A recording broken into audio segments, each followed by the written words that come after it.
The Swedish furniture giant Ikea just released a new gaming chair and it's dividing opinions.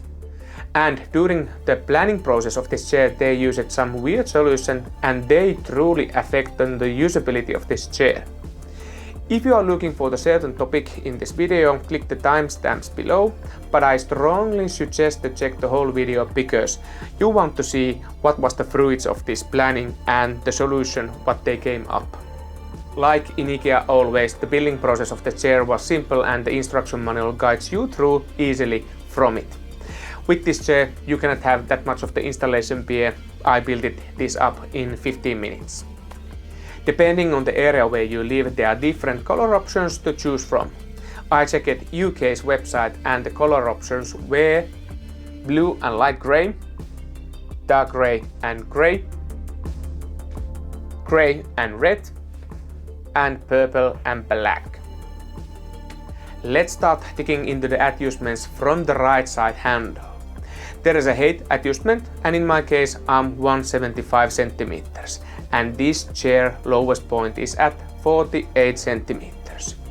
If you are shorter than me or your shin is short, then you might end up having the feet not touching to the ground and then you might start feel discomfort under the knee cap. The chair at its highest point is at the 59 centimeters and most of the taller people than me or with longer shins would find this adjustment quite comfortable.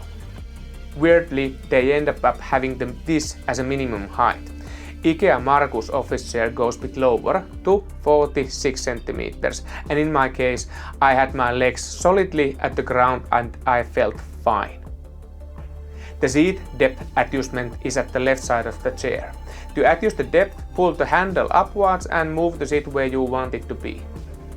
For the proper positioning, put 2 fingers under the kneecap and to anterior part of the bench. When there is enough of the space, then nothing is compressing the veins and vessels. With this adjustment, there is a wide range of motion and person with the shorter or longer thigh can get comfortable position quite easily. On the right side you find the handle what controls the backrest angle. With it you can choose the posture from 5 different settings. With my setup I ended up going to the third option. Markus chair has the similar adjustment range, but if you cannot find comfortable posture while leaning backwards with the presence, then this chair ain't for you. And this chair there is no counter spring adjustment like Ikea Markus had. There was this level where you can effect on the force. So if you are lighter person or heavier person, then you can adjust the spring to countering the weight of your body. Neck and backrest can be adjusted up and down.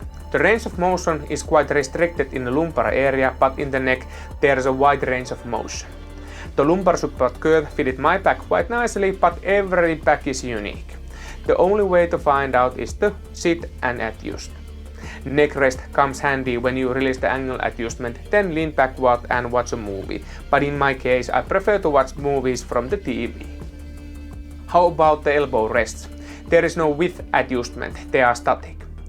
Well, they are adjustable compared to the Markus, but in this chair there is an issue. In height you can adjust from 4 different heights.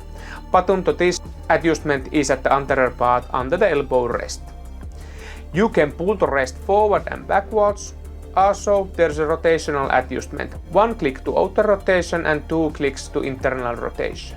One thing to know about the elbow rest, they are attached under the bench. When you are leaning backwards, the elbow rest anterior part is pointing upwards.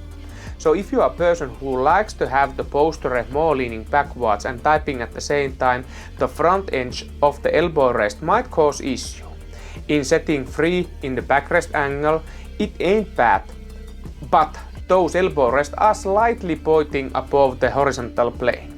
When I made the adjustment fit to me, the elbow rest were all the time too wide for me and the hand posture was not natural at all. So I would be taking the elbow rest completely off if this would be my main chair.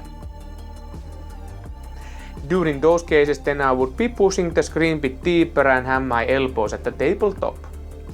Let's check few things in the lower part of this chair. The lattice structure is quite massive, and now when I've used this chair in my home office for the 2 weeks, I have bumped my legs quite often to the lattice. If I would choose between the Markus and Styrspel lattice, I would go for the Markus legs. Another interesting fact about the caster is that they lock when there is no weight top of the chair.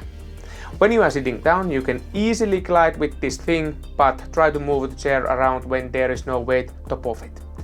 Imagine yourself doing cleaning in an open office when there is a 50 of these kind of chairs piled in the same space. Cleaners would go crazy. And imagine yourself doing vacuum cleaning in your home office, and especially cleaning the space under the desk. I don't need permissions to carry these weapons, meaning my string arms, but when the cleaning the under the desk, you wanna sit down, glide away, do the cleaning, sit down, glide back. Easy and convenient. Ikea is promoting this chair as a gaming chair, and yes, this ain't the worst the case what I have seen. I understand the rally seat when you are driving the fast car and you need to support our side of the body for the safety. I cannot imagine myself in the situation when you need that kind of support when playing normal video games, or I just have played the wrong ones. And I have to admit, this is the first time with this kind of mesh material, and I don't get a clue how long this will going to last. But what can I say is that your ass won't be sweating in this kind of material in the longer sessions. I'm not that much of the fashion person, and I almost always use this kind of pants. And I wonder what the zippers will going to do in the long run in this mesh material. It's slippery, but I bet the IKEA has made some notes about this issue, and thinking about the manufacturer's warranty, Markus has 10 years warranty, and there is something really weird about Styrspel's warranty. According to IKEA's customer service, Styrspel has warranty for possible manufacturing errors. But the normal warranty what other gaming chairs is having is 3 years. IKEA Markus 10 years, and this doesn't have any. And that makes me wonder, what kind of conspiracy is in the background of this thing?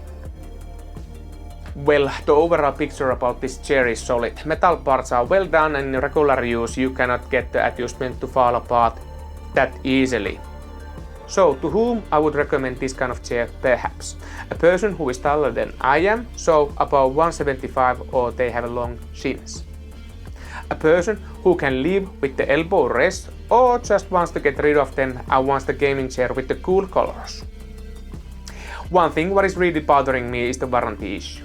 If I put my money on the chair, then I want to be sure that it will going to last me a long time. When you build good product and you know it will going to last, then you give reasonable warranty, but not with this one. Here comes the big tip. Always try all adjustments from the chair. If they don't work with your measurements, then continue searching. Here is a recommendation for the next video.